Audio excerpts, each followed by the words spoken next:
बाबा विश्वनाथ की यह हो काशी के लिए प्रस्थान कर चुके हैं मंडवाने से।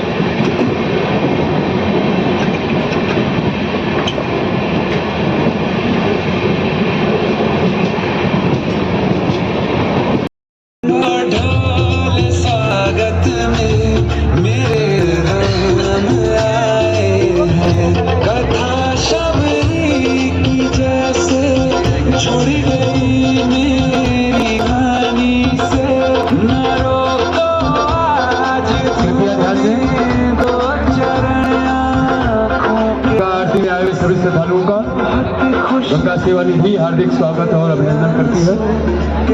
और आप सभी से ये निवेदन है कि आप अपने मनी पर्स कैमरा मोबाइल का विशेष करके ध्यान रखेंगे। आप आरती स्थल में बैठे हैं, जो लोग आ भी रहे हैं, और आप जाते समय भी अपने मनी पर्स कैमरा मोबाइल का ध्यान रखेंगे। और ये ध्यान दें, ये कुर्सियाँ आपको बैठने के लिए लगाई गई है। कोई व्यक्ति इन कुर्सियों में बैठने के बाद खाने पीने का कोई भी सामान ना ही खाएगा ना ही पिएगा, ये सख्त मना है। और आरती स्थल पे जो रस्सी बांधी गई है उसके अंदर आकर के बैठना भी ये मना है। ध्यान दें, किसी भी रास्ते को आप अवरुद्ध नहीं करेंगे। जो भी कुर्सियों के बीच में रास्ते बनाए गए हैं, कुर्सियाँ खाली है, अन्यथा पीछे बैठ सकते हैं, अन्यथा नीचे घाटों पर भी बिछा हुआ है, वहाँ भी आप जाके बैठ सकते हैं। कोई भी व्यक्ति आके रास्ते में नहीं खड़ा होगा।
पुंडरीकाक्ष पुनादो पुनादो पुंडरीकाक्षः स्वस्ति तिलककर्णम् ॐ मा स्वस्ति न इन्द्रो वृषभाः स्वस्ति नः पूषा विश्ववेदाः स्वस्ति नस्तारिक्षो अरिष्टनेमिः स्वस्ति नो बृहस्पतिर्दधातु द्यौः शान्तिरन्तरिक्षगो शान्तिः पृथिवी शान्तिरापः शान्तिरौषधयः शान्तिः वनस्पतयः शान्तिर्विश्वे देवाः शान्ति ब्रह्म शान्तिः सर्वज्ञो शान्तिः शान्तिरेव शान्तिः।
हमको पिता हुआ